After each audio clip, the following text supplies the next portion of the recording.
beautiful Leo, this is going to be your intuitive tarot reading and channeled messages for the month of November for Leo, Sun, Moon, Rising, as well as Venus placements. So let us look into it. Please only that which is in full alignment with the highest truth and the highest good. What do we need to know? Messages for Leo for November.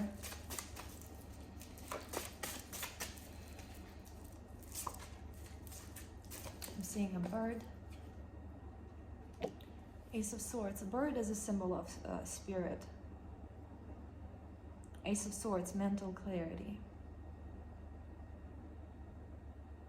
If you listen to yourself close enough, if you listen to your subtle internal voice that can sometimes contradict your mind, that can sometimes be quite vague, if you make yourself open enough to perceive it and take it seriously, there is a lot of clarity that you can find there. Things are much more clear than you might make it, that you might feel, okay? If you listen to this internal voice, this subtle internal knowing, not thinking, not believing, not wanting, not expecting, knowing.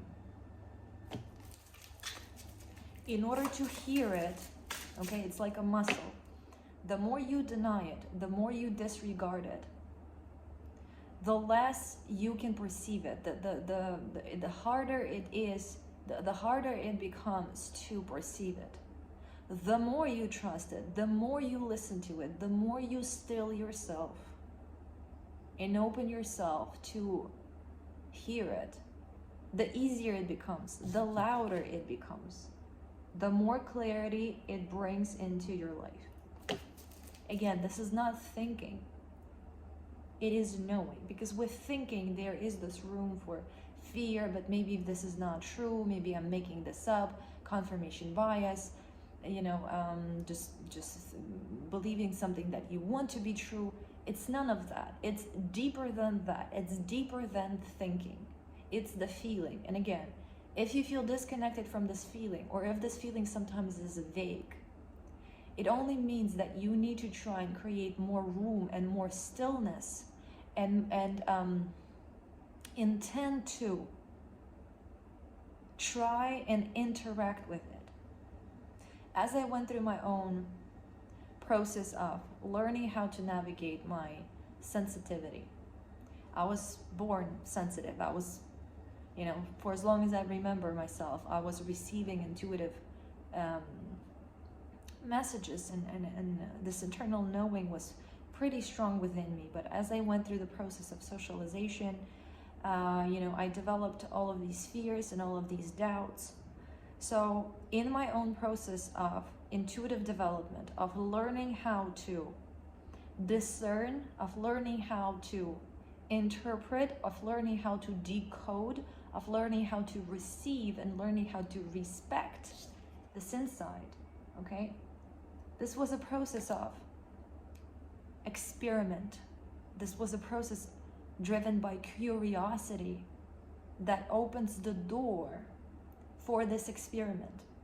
And by experiment, I mean, you create this internal stillness, you create this practice, you listen to what you have within, and then you test it, and then you try, and you see where it leads you. And time again, in my experience, you know, I would get this internal knowing. And it's a skill of discernment when this feeling is coming from fear, or when this is actual intuitive insight. It's only something that you can develop. This discernment is only something that you can develop through practice. Denying this internal voice, denying or brushing off this internal knowing will lead to it becoming more quiet, less easy to perceive, okay? Engaging with it more will lead to it becoming louder and to you developing the skill set necessary to discern. When you connect with this internal knowing, so many things fall into place. It becomes so much easier to make decisions. It allows you to feel more trust to what is happening. Because if you approach your life simply with your mind, it can be, you know, an extremely confusing experience. If you have a polarized mind where there is black and white, it might be easier for you to navigate the world, but black and white mind in no way represents the actual factual reality. So when you wake up to things not being black and white, when you wake up to this huge gray area, to this plethora of colors as well, using your mind, it has its limit. Okay, the effectiveness of using your mind has its limit. Your mind is a tool, just like your emotion, just like your intuition. And this tool, while this tool can allow you to achieve certain results, it also has limitations. So the message here for you is this internal knowing. What do you know to be true?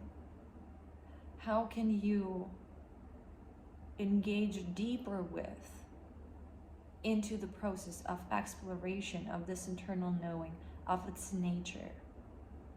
How can you open yourself up to it and experiment and see where it leads you and develop discernment again? What is fear and what is intuition?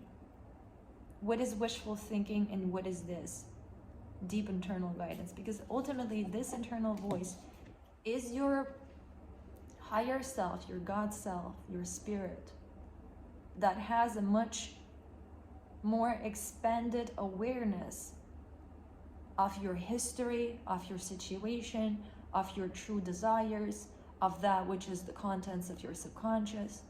Your spirit has much more awareness than your mind does. Your spirit is much less constricted by this linearity and polarity. It is the source of invaluable information for you, invaluable guidance that you will not be able to get from anywhere outside of yourself. Okay? This is one of the most important and useful skills to develop truly, is to be able to connect to, listen to, respect, discern, and act in alignment with this internal knowing, internal voice. Okay? Dear Leo, I feel like this is your message. I really hope it resonated. Please consider liking and subscribing if you liked it. I offer personal readings as well. You can find a link in the description box if you want to book one. And thank you so much for watching. I wish you the most beautiful month, and I'll talk to you soon again.